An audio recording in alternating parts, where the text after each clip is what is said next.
I saw her perform stand-up at the O2 Arena in front of 15,000 people. She was hilarious, and I'm delighted to say she's just as successful in the world of sitcom, the fabulous Aisling Bea. What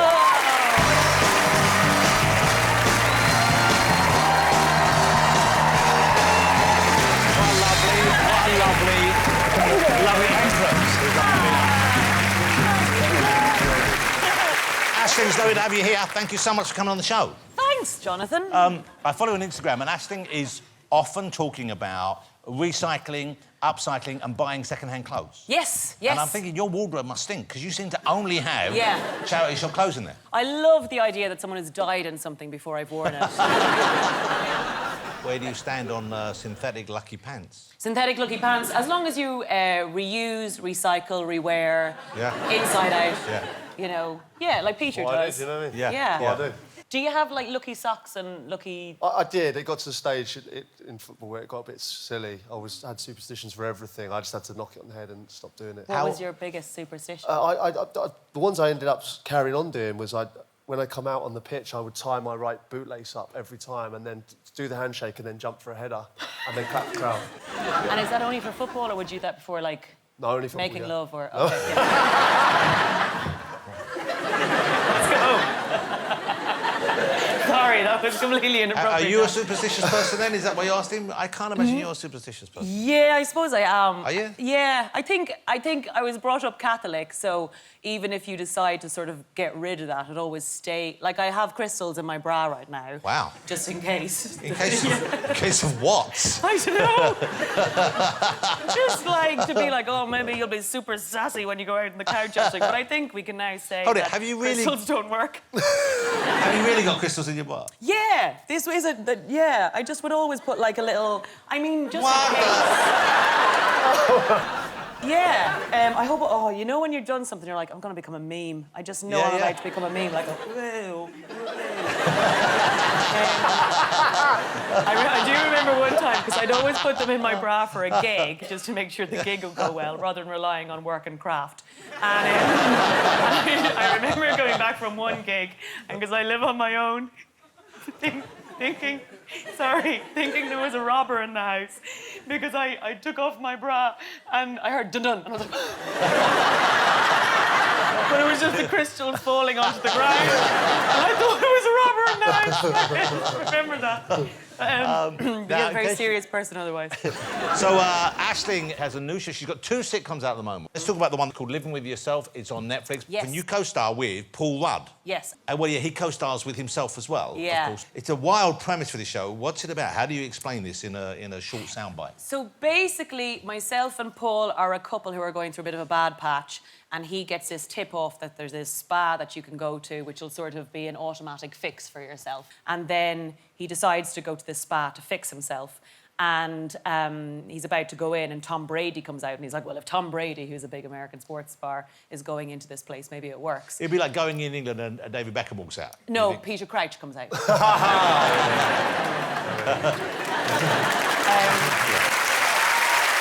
You know.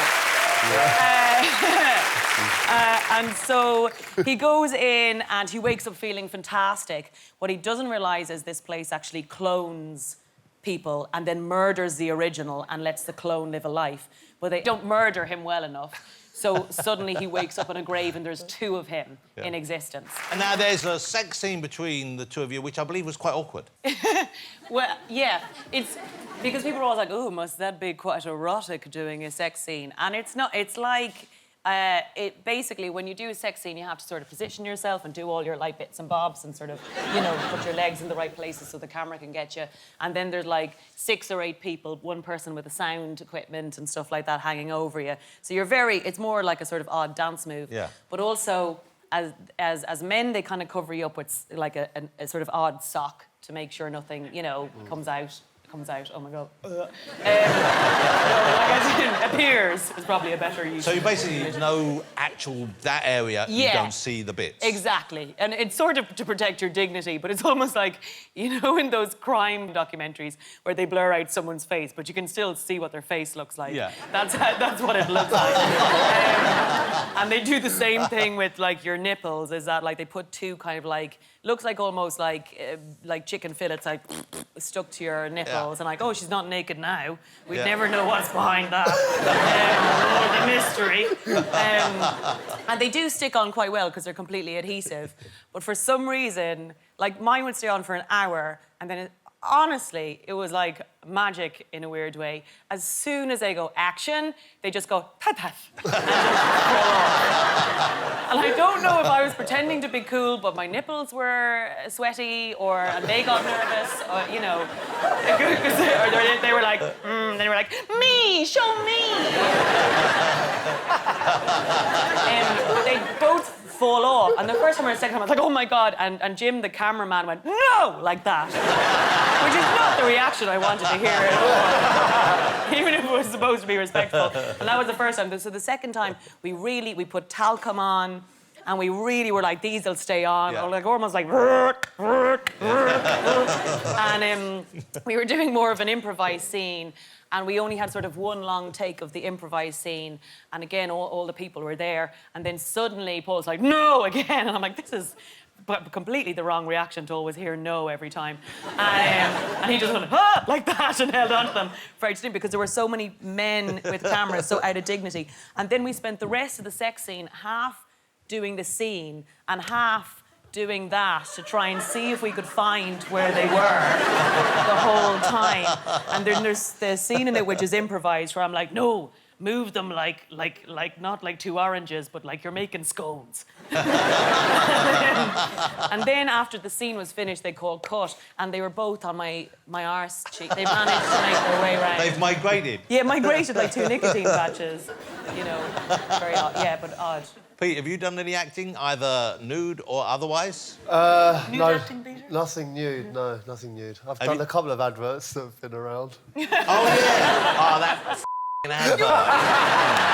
That's so really annoying. good, It's so Thank you. annoying, isn't it? Honestly, brilliant. coming from an actress, you know, she said backstage Yeah, I but was it's really, annoying, really good. isn't it? I don't even know what city I'm in. London, mate. I think he's great. Awesome. You are such an arse-nicker tonight. Honestly, it's really hard. I remember I did this soap once before, and so it's hard. It's easier to do a big dramatic scene than to walk into going, "Hiya, can I have a packet of chips, please?" So when you come in, you're like, "All right, I want to change my contract." That's harder to do. Aisling, I'll be the agent. Yeah. No, not that kind not of that contract. It's really hard to do, so well done. Thank you very, very much. Yeah. I feel like you're taking the piss out of me. I really Thank you very much.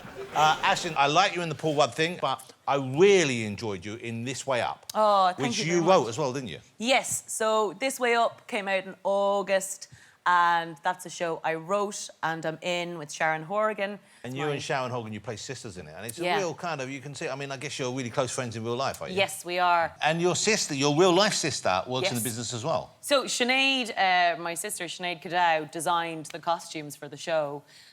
She's an amazing costume designer. Oh, there she is. She will kill me for that photo coming up. But yeah, Sinead, my real sister, designed the costumes, and Sharon only had 2 weeks to shoot the show, so we did all of her scenes in 2 weeks. And I was so sad when she wrapped, and I remember saying to Sharon, "Oh God, I'm going to miss you so much. I feel like I'm losing a sister." And Sinead was right behind me, and she was like, "I'm still here." You are still here. It's lovely to have you on the show. Thank you so much for coming back on. Thanks a million for having me here, Jonathan. OK. That is quite weird, you go into that weird thing. Yeah, this business. It's great to have you on the show, though. I really love having you on. Thank you very much, Jonathan. I love being No, here. you've got to try and... It's got to try What do you want? I was being sincere. I was as well. No, it doesn't look like you are. It looks like you're as bad as he is in his terrible advert. Okay, here we go. Okay, here we go. I'll give you the... No, give me a second. Jonathan, can I just say that being on this show and you giving me a platform with which to promote my work and myself and being so kind... It's changed my life. I'm quite emotional. Thank you. Thank you. Oh, I thought the crystal... Thank you. Aisling B, ladies and gentlemen. What a finish. What a finish. Amazing.